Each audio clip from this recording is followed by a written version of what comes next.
crazy. Why would I act like this? Why am I dancing like this, you guys? All right. Hi, welcome back to Toke It Out. My name is Maddy Tokes. What are we talking about today? Another thing spooky. Who would have fucking guessed? Yeah, no, sorry, we've been on this spooky kick. I don't know why. I guess I told you this was a cannabis podcast, other than the fact that I toke it out every single time. And then we get into it, but and also I'm Maddy Tokes, so it makes sense. So today we are talking about New Orleans, specifically some of the burial practices and the cemeteries that are in New Orleans and how they became such like dead cities and stuff. Whatever, we'll get into it. You'll see. First, and I'm probably going to talk about this for at least 3 to 5 minutes. So go ahead and skip ahead if you don't care and just want to get into the New Orleans stuff. But look, guys, I talk about all the things that I really love. And right now, I am so locked into Big Brother. I get it. I get it. It's not for everybody. I don't know. It feels like I'm the only freaking person that I know who watches Big Brother. But it is getting spicy this season. Lots coming out about the cast. We've got returning players who are just like, in my opinion, kind of harsh players and stuff. It's getting wild. Who do I think is gonna win? Low key, Will. Will is like on my list to win. If not, America's favorite. Because who else would America's favorite be? Like, who else would it be? Actually, for real, who else would it be? I don't know. I think it would be, I mean, maybe Keanu, but like, who knows? You have to be on one side or the other. Anyways, who Will is definitely gonna win. That's my predictions. If you're listening to this on the day that this comes out, which is 9/9, ooh, lucky day. I don't know, is it? Maybe not. There have been some predictions online that say that a certain redheaded game player may or may not have been evicted via the live feeds. This little spoiler. I don't know though. It's not confirmed because I haven't watched the live feed, so I don't know. So I'm going off of what I saw online. And if it's that AI deepfake drama crap that is out there, sorry, I'm only one person. And I fell for those bunnies on a trampoline. So whatever, it doesn't matter. Anyways, if you're watching Big Brother, let me know because I'm interested. I want to get into it. Anyways, it's my summer traders. Okay. Listen, I know everybody's into traders. If you're into traders, you might like Big Brother.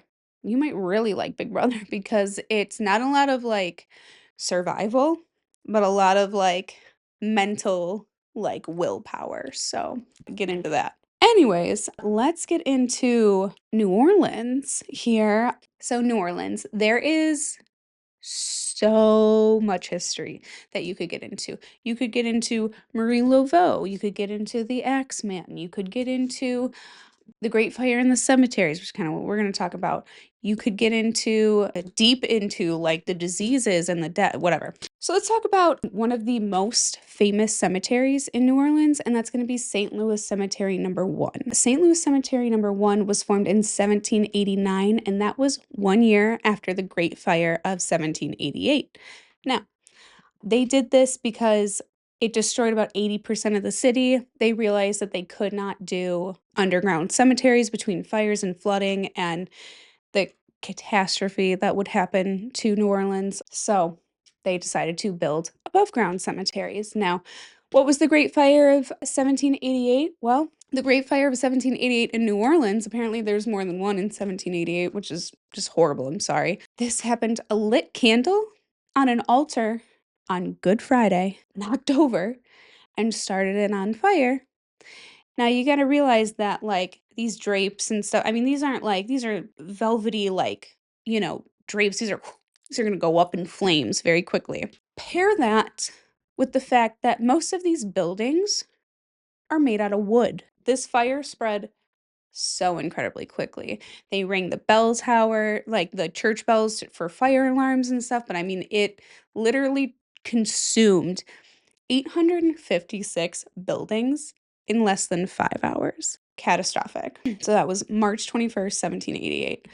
I like chills just talking about it. That's kind of crazy. So, with fire and with flooding, There was no way to keep these bodies underground. They would float bodies would float up. Okay, so these cemeteries were built on high grounds just outside of the French Quarters because burying them inside the city limits was like a sanitary issue because all the disease and stuff that people were dying from, they didn't want that to be like, above ground and just sitting there. So the cemetery was designed under Spanish colonial influence, and actually much of the French Quarter that we know today was also the same because it was built right after this fire to be fireproof and to stand the test of time. So, if you have never been to New Orleans, St. Louis Cemetery number 1, I think that you have to pay a fee to get in and tour it just because there are so many famous people there just through history and some really cool tombs. It's the oldest cemetery in the city, so it is rich with history, absolutely rich with history. If you've never seen these kind of cemeteries, it's kind of this is like a miniature city because there are high walls around it. It's got narrow, really narrow little streets in between, whitewashed crypts. If you've watched American Horror Story Coven, you've seen them walk through the cemetery. Is that St. Louis Cemetery number 1? I don't know in particular which one that is, but it's less than a city block big and it has over 700 tombs. So you can imagine how high these tombs stack, how many people are on top of each other, how many crypts there are and such. It's wild. Nickname City of the Dead because they are stacked like that. They looks like, condominiums, apartments of people, of dead people in this like narrow little street. So it is very eerie. All of the cemeteries there are very eerie. Now, I've never been to this cemetery in particular, but I have been to St. Louis Cemetery number 2, the Lafayette Cemetery, one of those 2. One you didn't have to pay to get into. I remember walking into this cemetery, me and my husband did, and we are hit with this wall of like just absolute dread and sadness and like negative energy. And I don't know if it's because me and him are just like, we both consider ourselves like really empathetic, sensitive people and not necessarily like paranormal sensitive, but just empathetic people. So to like feel that energy just was so heavy. And I mean, I was like walking around and I was trying to be like really respectful of the graves and stuff, but it is a sight to see. There are graves from 1816. I think that was one of the oldest ones I saw, maybe 17 something, but these were incredibly old, incredibly heavy places to be. When we left, I walked out of there backwards because I was like, I do not know what kind of energy. I don't want to like gonna pretend like I'm just leaving it there, whatever. Like it was never here. My husband did not, so we'll see how that goes. And that was years ago. It was totally fine. So, actually, I want to tell you guys some people that are buried in St. Louis Cemetery number 1 are obviously Marie Laveau, which is the most famous resident, I'm sure. She's the voodoo queen. She was portrayed in American Horror Story Coven. And as much as I wanted to like get into her lore and everything today, I I don't wanna get too deep into it until I'm, like, for sure about it, so, I do know, like, a little bit of her lore, but she was basically a known healer and conjurer in New Orleans. I will get into her lore a little bit later, but I wanna get more into, like, the wider practices right now. But she is buried there. Oh, Homer Plessy, I can pronounce that. Homer Plessy, Marie Laveau, and guys, Nicolas Cage has a burial plot there, and his burial plot looks wild and insane. It looks like this pyramid. There's all this like classic architecture in this cemetery, and then there's a giant pyramid for Nicolas Cage. Why would he do that? Why? I mean, and like, whatever, whatever. I'm not here to judge. I'm just wanting to know the reason. Like, what? Purchase 2 plots in the cemetery? Is it both for him? Or is he hoping to bury his partner there? I don't know who his partner is. In 2010, he bought this. Okay. What does it say on there? Okay. It says in Latin, omnia ab uno, which is everything from one or all from one. The 9-foot marble pyramid. 9-foot marble pyramid. This guy, 2010. Alright, so I really gotta know oh shit. I really gotta know when the fuck yeah, that's right. Somebody got a little into their little too into their National Treasure role. National Treasure came out in 2004. He buys that 6 years later. Is that a coincidence? Nick Cage, are you really into National Treasure? So much so that you gotta be buried in a Omnia ab uno pyramid? What's that about? Questions. What's that about? I just gotta know, because that's not everybody's choice. That's not I've never heard of that choice before. Really, that's my favorite fact. No, it's not. It's not my favorite fact. That's one of my favorite facts, though, for real. Okay, so some of the burial customs and practices there are super wild. And this was obviously back when they first were developing. Actually, let's see. When when did when did when when did do you ever it's like that little boy that's like, "Do you ever and you could you do you ever just and could you do you ever just" That's me. That's my brain all the time. They were using it in the 1920s. Okay, I just wanted to give you, like, a frame of reference. The oven method for burials for New Orleans, also known as oven tombs or fours in French, has been used since at least the early 19th century. The practice was a direct response to the city's high water table and frequent flooding, which made ground burials problematic. So not only were they doing above ground tombs, but they were burying people with this oven method. Now, the oven method, they placed these bodies in these above ground tombs, right? And that Louisiana heat is going to speed up decomposition. Then, after a year and a day, the 366, why? But after a year and a day, the remains are moved to the back of the tomb to make space for the next family member. It's practical, spiritual, and it means a single tomb can hold generations. Generations? Okay, also, what happens if Uncle Larry dies a couple weeks after Aunt Sue, you know? But generations. So that means that if we're a poorer family, I can buy a plot and then everybody can be buried there. Or like grandpa who like hit the lottery, because obviously had the, mega millions back in the day. So grandpa hits the mega millions. They buy the burial plot, and then what? In 1924, we're still burying people in there. That is so Repo the Genetic Opera. If you've not seen Repo the Genetic Opera with Alexis and Paris Hilton and stuff, and Sarah Brightman. Oh my god, amazing opera singer. Sarah Brightman, when she breaks through the tomb and she ends up in this sea of bodies, that's kind of what I imagine New Orleans was like during like yellow fever and stuff. Like that's how many and they're just like put in the tomb and they're just okay, if you've ever seen that movie, great movie. Definitely watch it. That's my recommendation of the week. Go watch Rebo the Genetic Opera. You have to like musicals. Okay, sorry. But that's a creepy scene, and this kind of feels creepy like that. So, here we go with why a year and a day. So, the year and a day oven method in New Orleans refers to the practice of waiting 1 year and a day before reopening an above ground tomb. This practice exists for two main reasons: the city's climate and typography, and the need to reuse burial space. Due to New Orleans' hot, humid subtropical climate, the interior of the above ground tomb acts like an oven, the high heat. Okay, we already talked about this. Oh, okay, hold on. Okay. Okay, we did talk about this, but due to New Orleans' hot, humid subtropical climate, the interior of the above ground tomb acts like an oven.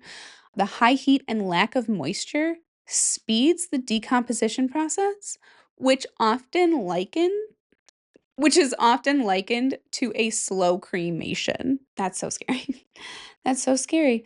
The year and a day time frame is intended to ensure the body is exposed to at least one full New Orleans summer, allowing it to be reduced to bones. Oh my god! It is reduced to bones in that amount of time? What? I thought, okay, never mind. I thought this was gonna be more like Egyptian cremation or embalming. That's what I mean. I thought this was more like embalming. Like all I know is like the body was put into the sand and then buried so that it would dry out. And I thought this is that.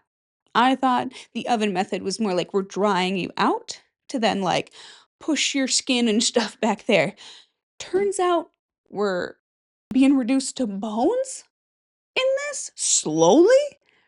That is actually really, really scary, right? That's so wild. It must get so crazy hot in this bitch.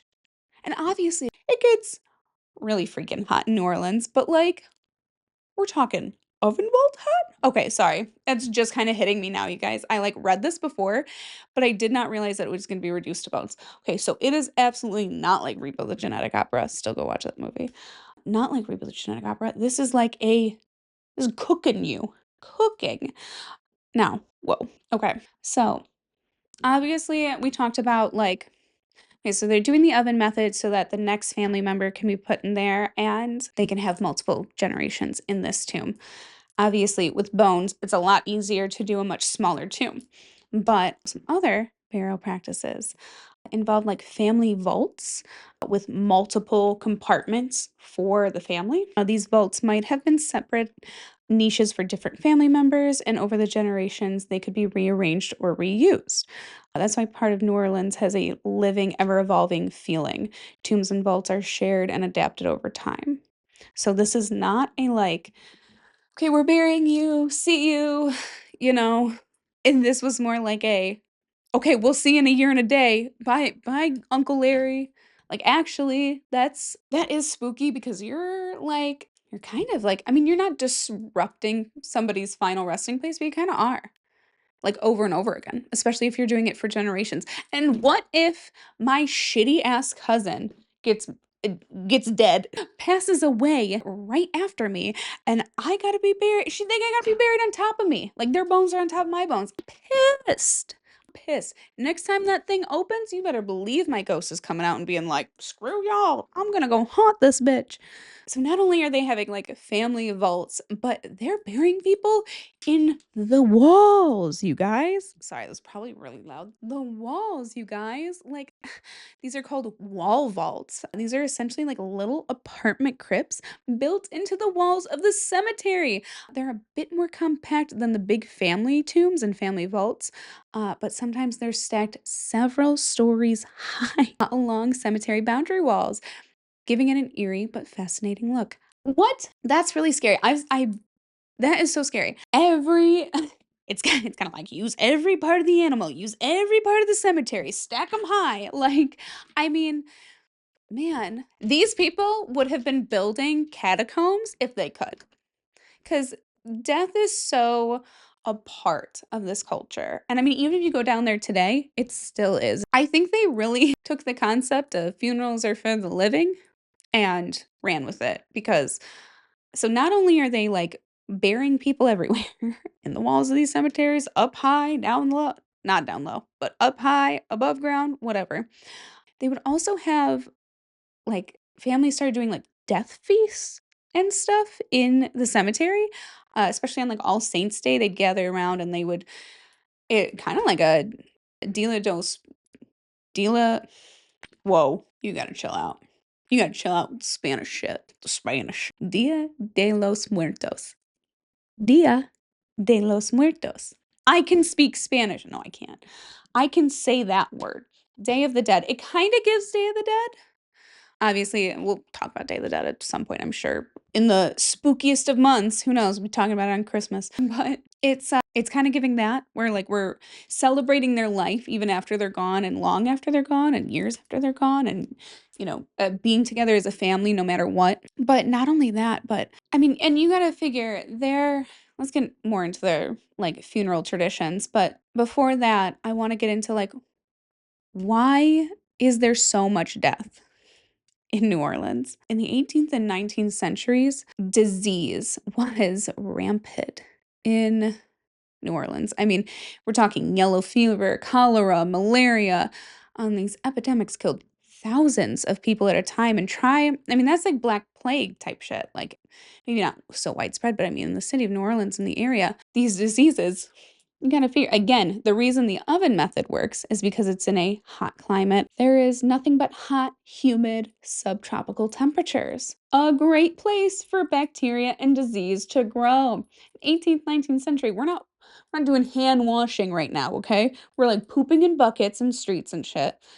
I don't know. We're not doing big hand washing. We're not doing big hand wash companies have not been established yet, okay? So, we're dying. That's just what it is, New Orleans in the 18th and 19th century.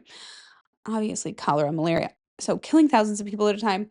Yellow fever alone took out a huge chunk of the population. It was a regular part of life for people to like get sick and die. So, and I mean, you can't, people are so resilient. Number one, I gotta know what yellow fever does to you. And why? Because I'm morbid. Okay. What does it do? Oh, it's transferred through a mosquito. Oh, so you're like, this is not hand washing shit. This is mosquito stuff. Oh no. Oh no. Okay, so who cares about big hand washing? Maybe that's more cholera. But oh my god. Yellow fever? Holy shit, you guys. Oh my god, what does it do to you? Okay, I'm so sorry, you guys. Okay, listen. So the symptoms include fever, jaundice, muscle pain, vomiting, and black vomit. No one, I think that my friends are possessed. Turning yellow, thrown up black. What? Oh my gosh. It obviously was eventually eradicated. The last report of yellow fever in New Orleans was 1905. Wow. That's so long. Numerous outbreaks in the 19th century, we're talking 1817, 1853, and 1878. And it was first introduced in 1793. Damn it. Stupid. Okay. Whew, that's a scary. I am gonna look up images. You must just like, no, not this like before and after. Not this before. I'm so sorry. It's not anything to laugh at. These people suffered and died, and I'm not trying to laugh at their death, but I'm laughing at this illustration that somebody drew because it's so like exactly what would be like made today. It's just so like nothing's changed. Okay, you guys, so that's horrible. So we're doing more like cholera without hand washing. The yellow fever, we're doing mosquito bites. And how do you like do you have to be in a net all the time? Like did people I can't get into that right now. I'm getting too like psychologically into it. Like, how do we prevent yellow fever? It hasn't been around since 1905, okay? So not knocking on all the wood, you guys. So doing that. Whew. But anyways, because thousands of people are dying at a time, and obviously in multiple outbreaks, I mean, we're doing 20, 30 years apart and shit. Yeah, I mean, they're happening again and again and again. So I'm not surprised that the people of New Orleans are so resilient that they decided to start celebrating death. And by celebrating it, I mean celebrating the life that this person had and putting it out there. And death is visible and it's a part of life and it's a part of what we have to do. So people started having jazz funerals. It's more of a solemn walk to the cemetery. You're kind of giving respect to the person, you're giving respect to their life and all that, and you're giving respect to what's happened. Then, on the way out of the funeral, out of the cemetery, there's a lot of joyful music played, a celebratory music on the way back. This is symbolizing the soul's release. So, the second line is everyone who followed the band and family dancing and celebrating. So, the band goes first, and then the family. We're all dancing, we're all celebrating. It kept the tradition of death like in the public eye. It's not hidden, it's paraded through the streets. So, do people still do jazz funerals today? Let's see. Yes, people still have jazz funerals today, though they are less common, often customized to include elements of traditional New Orleans jazz funeral, with the procession typically involving a marching band that plays solemn music with celebratory brass sounds. While most are for the musician, anyone can request one, and the format can be adapted to fit specific wishes for a life celebration. That's very cool. I like that you can still do it and you can still request it. That's very nice. It keeps it alive. New Orleans, talk about respect the history. Go down there, respect it. Respect that history. All Saints Day, like I talked about, that is more where families will come and clean and whitewash the tombs. They're like taking care of their dead. They're repainting, they're decorating with flowers and candles. And cemeteries are turned into gathering spaces where death and community meet. That's when they usually have their like family feasts. I think that is so really nice. I think that cemeteries are kind of big gardens if you want them to be, or big parks, I guess, if you want them to be. Obviously, grief is hard and grief never goes away and all that, but looking at it as the celebration of their life, their soul's release is such a beautiful way of looking at it that hopefully that brings somebody somewhere a little peace, maybe in these trying times. So, how much have we talked about this? Oh my gosh. Guys, we've talked about this so much. Okay. Who? I know I had said American Horror Story. Coven is a place that you can go see. Not go see. That's a place that you can get an idea of what these cemeteries looked like. If you want to see not St. Louis Cemetery number 1, but Lafayette Cemetery number 1, that is going to be featured in Interview with a Vampire and The Originals, which is a TV show. So definitely check these out. These are very cool places. If you're going to New Orleans, I highly suggest going into one. I can't suggest like St. Louis Cemetery number 1 is the best or not. It's just you should check out one only if you're going to be respectful. And also if you are not a vulnerable person who can handle that. If you're not a vulnerable person and you think that you can handle the absolute dread that you're going to feel in that cemetery, and if you don't feel it, good for you. Maybe you're a little bit stronger than me, but my poor little heart was like, oh, these poor people. Like, some of these are so sad. Some of them were kids, and I'm like, oh, so sad. But I hope that we can embrace in the rest of the country a little bit more of an All Saints Day kind of approach to this, like going to see your family members and cleaning their grave sites and putting flowers and giving respect to who these people were, and if even if you didn't meet them, the legacy that they created for you as your family, your friends, go see your friends, RIP if you have any friends who passed away. I deeply feel for you, but maybe a way to honor them next after your grief process. Don't let me tell you what to do. Grieving is individual, but maybe it's a nice time to bring them, their favorite flower. Something compostable, you guys, please. Let's not be leaving like unopened candy and stuff at graves, okay?